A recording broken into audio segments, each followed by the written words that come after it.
Hello, everyone. It's your girl and your friend and your sister. You're welcome again to my channel. Thank you so much for coming back, and thank you. We are growing. We are over 200 subscribers. I used to remember then when it was just 20 subscribers. The Bible says not despise the days of your little beginning. So thank you, my friends, and it's all because of your support and your love to me. Thank you so much, and God bless you. Today we'll be talking with some people, and then they're going to be sharing their opinions about some things that they've heard while growing up and what they feel right now. And this is just about the practical aspects of life. Yeah. So we're going to be talking about things and how it affects our faith. Okay. How we also see other people. How can we improve it? What can we pass on to the next generation? What are the things that we are assimilating? What are the things that we are learning from all these things? So this is one of the things that we'll be talking about today. Remember, in this channel, we try to demystify doctrines and expose ourselves to the simplicity of Christianity. Thank you, and you will be blessed as you listen. I have a story to share. Yes, I'm going to share the story at the end of this video. I'm going to share the story. So see you then. Cheers. Hi, I hope you're all well, morning, afternoon, or evening, wherever you are.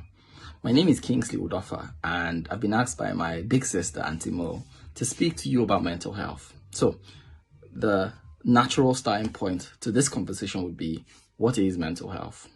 Now, mental health has been defined as the state of your psychological well-being or your emotional well-being. Put simply, I would say, mental health is the state of wellness of your emotions, a state of wellness of your psychological well-being. Okay. I guess the next question to answer is, well, who can be affected by mental health or by mental health issues? I would say anybody and everybody can be affected by mental health. In fact, if you ask me, I would say even animals can be affected by mental health. Because I used to have a dog who I genuinely suspected used to be depressed. Sometimes. Anyways, I think anybody can be affected by mental health, and everybody can be affected by mental health. Women, men, children, adults, Christians, non-Christians, anybody and everybody can be affected by mental health. So then, should you pay attention to your mental health? I guess that question requires a huge yes. I mean, that's the only natural answer. As long as you do have emotions, as long as you do have a psychological sort of being, then you need to take care of it. Just the same way you would take care of your physical health, I would argue, is the same way you should take care of your mental health. If anything, and this is my personal opinion, your mental health has a direct impact on your physical health. So actually, if you fail to take care of your mental health, that could have adverse consequences or adverse implications for your physical health. Okay, so do I think we have enough informed conversations about it? I would say we are getting there. We've not been there, if I'm honest, for a while, especially amongst us Christians. As Christians, I think we tend to consign the conversations about mental health into this whole, demonic enemies attacking, all of that stuff. And I think we need to start to do a bit more of awareness about mental health, even within the church. Hey guys, so my name is Amina, and today I'll be talking to you guys about mental health. So mental health is a person's condition in regards to their psychological and emotional well-being. Okay, so the question is, who can be affected by mental health conditions? Does it target a specific group, or maybe people with a similar way of thinking, such as religion? My answer to that is that I don't think so. I think mental health can affect anyone and everyone. Studies have shown that perhaps some people may be more susceptible to specific mental health conditions based on genetics. So maybe if depression or anxiety or other conditions run in the family, then individuals can become more susceptible to them. But other than that, mental health can affect anyone, because it can be based on genetics or even environmental factors, or specific situations that people have been put through over and over again. I think that it is not for any people with maybe a specific way of thinking. I think mental health can affect any group: Christians, Muslims, anyone, atheist, agnostic. Do I think that we should pay attention to mental health? Absolutely. I think mental health should be paid attention to by every group and on a daily basis, not just when it gets to an extreme where people need to see someone or to take medication. But I think mental health is an ongoing thing to take care of, even just looking at your thinking patterns, or taking care of your physical health and your environmental factors, controlling your stress levels. Mental health should be an ongoing thing that every single person should be able to be aware of, and do self-reflection and make sure that they're okay and that they're keeping up with the things that their body and their mind needs in order for them to live a good and healthy life. Do I think that Christians have informed conversations about mental health? I think that mental health conversations are not exclusive to a religion. So I think that there may be groups that are Christian groups that have informed conversations about mental health, and there might be Christian groups that don't. At the same time, there may be Muslim groups that do and Muslim groups that don't, and agnostic groups or atheist groups. I think that it's not exclusive to a specific religion or a specific group of people. I feel like anyone can have informed or not informed information about mental health. It's just about going out there and trying to make sure that you are getting the proper information, and that you are educating yourself continuously and taking care of yourself and taking care of your community around you, whether you're in a Christian community or not. Hello everyone, my name is Effa Egbe. I'm a Christian content creator and a fashion designer by profession, and I'm here today to speak with us about the state of mental health in our society, and to address certain notions, certain beliefs that are out there about mental health. All right, so the first thing we hear about mental health is that mental health is restricted to a particular group of people. Now that is not true. Mental health is widespread all over society. What we want to say is that mental health is more pronounced or more obvious in a particular group of people, and that might be because of each one's the openness to receiving help and ability to also receive that help. And that's why in a particular group it might seem more pronounced or more obvious, and so it seems like it only affects a particular group, but that is not true. Another thing we hear is that mental health, the state of our mental health, is caused by sin or disobedience. That again is a lie. That again is a lie. We all see what's going on in society today. Mental health is caused by external stressors, the situations we pass through, and each person's ability to handle those situations. And we all have a different level of faith, a different level of strength within us. We all have a different level of, the might to go out and seek help for these things. And that is why when we pass through a state of mental health, do not ignore it. Do not keep quiet. And I will also ask those of us who are around people who are passing through things mentally, do not ignore them. Give them a chance to speak. Draw them out. Speak with them. Allow them to go out and seek help from counselors, from therapists. Like I said, all these people are professionals that were given wisdom by God to be able to counsel and help people. These are the resources, part of the resources that God has made available to us. And so I believe we should make good use of them and not condemn them. Do not condemn anyone who is passing through anything mentally, because each one has a different level of faith. And that brings me to the next thing I want to say. It's said that yes, your mental health sort of your anxiety fades. You become better when you have faith. Yes, that is true. That is also true. It depends on your level of faith, though. We shouldn't just discount people and say because you have no faith, that's why you're passing through what you're passing through and unable to handle a stressful situation. No, we're all at a different level in Christ and a different level, and we have a different level of faith. And so with each person, it's different. So I just want to conclude this, video by just this short, word by just saying to us, please, if we or anyone else around us is passing through anything mentally, please, please let them go and seek help. Let us, be open and create time to listen to them, speak with them, find out how we can help them. Can we help them, by listening to them and counseling them, or can we send them to counselors, send them to a therapist, tell them it's okay to go and see one. Don't condemn people, don't make them feel bad. Don't make them feel like they're evil or that they're sinners. No, those are not all lies of the devil. Don't make them also feel that it's because they're a particular race and that it's okay for them to be that way. No. Let us all, seek to be our brother's helper, our brother's keeper, and just allow people, help people whatever way we can, and also allow them to go and seek help, because these resources were also made available to us by God.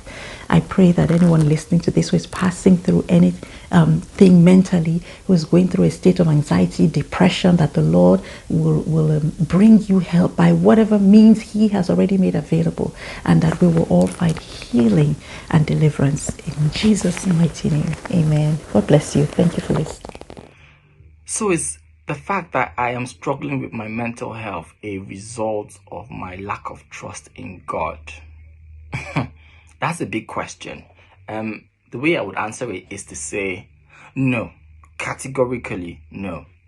For some of us who grew up in very traditional African churches, and I don't know about others, but for some of us, like myself, who grew up in traditional African churches, the narrative that we were brought up with was that if you were struggling with depression, if you were struggling with some form of mental illness or stress or strain, or you were withdrawing or feeling suicidal, some of these symptoms of mental health issues, if you were suffering with any of that, it was a direct indication that you were either not trusting God enough or struggling with your relationship with God. Now, obviously, I cannot say that that is not correct, because everybody has their own story and their own relationship with God. But what I can certainly say is that that narrative is not helpful. Why I think that narrative is not helpful is because it really, really puts a stumbling block for people who go through these issues to be able to find somebody to talk to. We already know that our churches are, I would say, not doing enough to allow people to speak up about the things that really bother them. And so you see people stressed and pushed and pulled and tugged and, really going through difficult times. And whenever people go through difficult times, you find that they end up leaving the church, not staying. And for me, that's an indication that there isn't much help on mental health issues. So I think we need to do a bit more as a body of Christ to support people who may be going through mental health issues. But I think it shouldn't stop at supporting people who are going through those issues. We should go a step further to help identify people who may be going through those issues, or who may be showing symptoms of going through mental health issues. Things like withdrawal, things like just depression, people not caring enough about stuff that they used to care about, may be an indication that people are being stressed to the point of mental stress, mental illness. So no, do I think it's a result of lack of trust in God? Absolutely not. You can trust God and still be depressed. I can tell you that, because that's my personal story. If God is entrusting you with something huge that you just look at your hands and you say, I cannot do this, that thing can make you depressed. Just the thought that I cannot achieve what I'm trying to achieve, or what God is asking me to do, or where God is taking me, it's overwhelming. That can make you depressed. So I don't think mental health is a result of not trusting God. But I think we need to change the narrative, especially amongst us Christians. We need to start to demystify mental health and not make it this whole devilish thing, this whole thing associated with the devil. And it may be, so I'm not saying it's not, I'm just saying we should not overemphasize that, because it stops people from coming out to talk about it. It stops people from coming out to ask for help. And if anything, as a church, we should encourage people to speak up about their mental health issues, to speak up about the depression, to speak up about those concerns, those things, before they escalate and become worse. So that's my opinion. It was good doing this. Thank you, Auntie Mo, for the opportunity. So the question is, what is my response to Christians that may say that their mental health problems are a result of lack of faith, or them not having a deep enough connection with God, and that if they just strengthen their faith and they strengthen their relationship with God, they'll get better? Well, my response is the same way as when someone breaks their leg or their arm. We don't see it as a result of a lack of faith, and we don't see it as that, it's due to the fact that they are not believing God enough or not praying to God enough. It's the same thing that goes for mental health. Mental health doesn't happen due to a lack of faith, and you can get help for it, and it's okay. It doesn't mean that you're not having faith in God. It doesn't mean that you're not having a deep enough relationship with him. The same way you'd go to a doctor to have your leg set, to get a cast, to have pain medication, while praying that God heals you and gives the doctors the wisdom to help you. It's the same way you can go to a doctor and get help for your mental health while praying again and believing that God can heal you, and believing that God will give those people wisdom to help you as well. It's the same thing. So yeah, that's me, and I hope you are encouraged, and I hope that you enjoyed hearing about how I see mental health as a Christian. So yeah, thanks guys, bye. Oh, yeah. So that's it. You've heard from my friends what they have to say and what they feel about this whole thing. But I have a story to share. It's just a very short one. It's about this woman that I knew when I was growing up. At a point in her life, she went blind, and then they didn't even take her to the hospital or anything. Immediately she went blind. The next thing that they said was that there's an evil spirit that is dealing with this woman that has made her blind. So they have to take her to the church to cast the evil spirit away from her.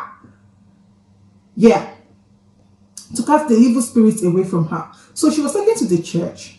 She was confined in that place. The reason why I said she was confined was because she was not allowed to see the outside world.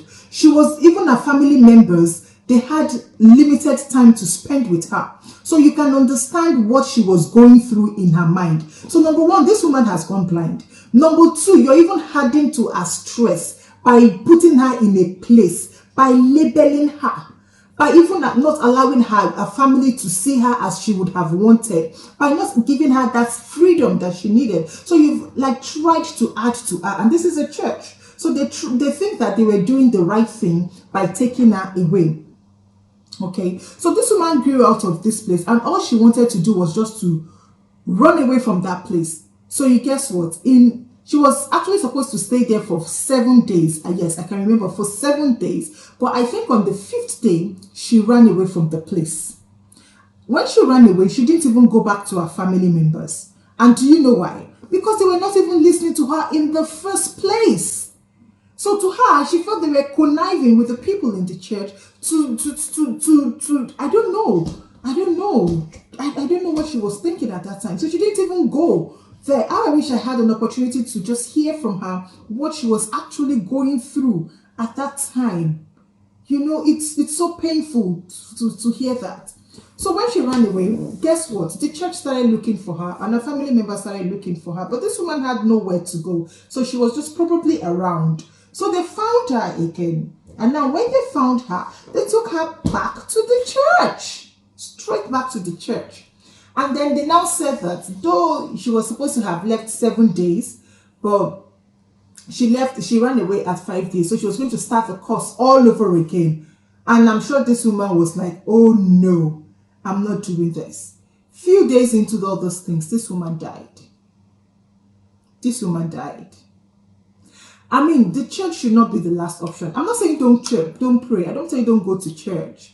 But what I'm saying here is that it could have been degeneration. It could have been cataract. It could have been by the use of excessive cleaning products or cleaning agents that she loves to do. And she shouldn't just be cast away like that. So even if she went blind, definitely it's going to affect the way she will be thinking, because she will be like, oh, I used to see, I can't see no more. That alone can cause a lot of things.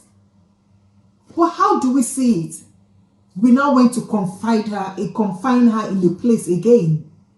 I mean, it's horrible and it's terrible. I would love to hear from you. I'm not going to draw any conclusion out of this, but this is something that has always been in my mind. Every time I look at it and I just think about some things that are happening, and I'm like, how can we help? How has God provided things around us that we can use to help?